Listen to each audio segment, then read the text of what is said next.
na kadilai kem na kong kalaw so kanunihan lalpangai sabi na au mekani kem na te katolai chua na kong kasong ta Tutulal patu ari Sam na rin kanay tolo Maselal pasak na tu Kansak na along niya Kay matay na tutakin Kay maalalpan ang amta Mishing thar kanina tu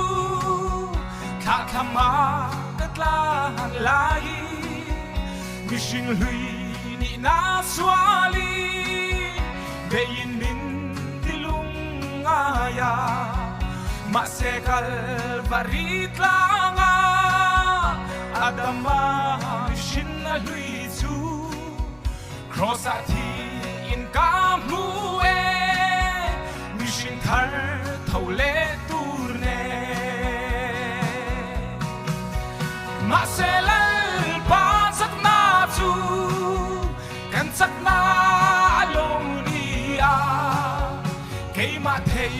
na tutakin Kay maalalpan ang amta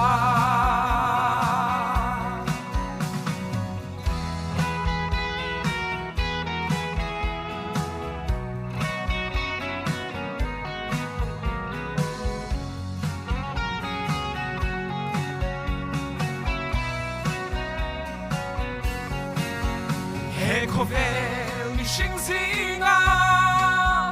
Zenin rima ila Kovel mi kanisilo Leramfa te kanie Masehe kovela ya Lal Krista lung zui duten Harsat na kantok ngayon Mani cross putute kanisi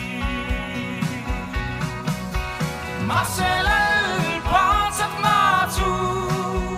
Kansak na along niya Kay matay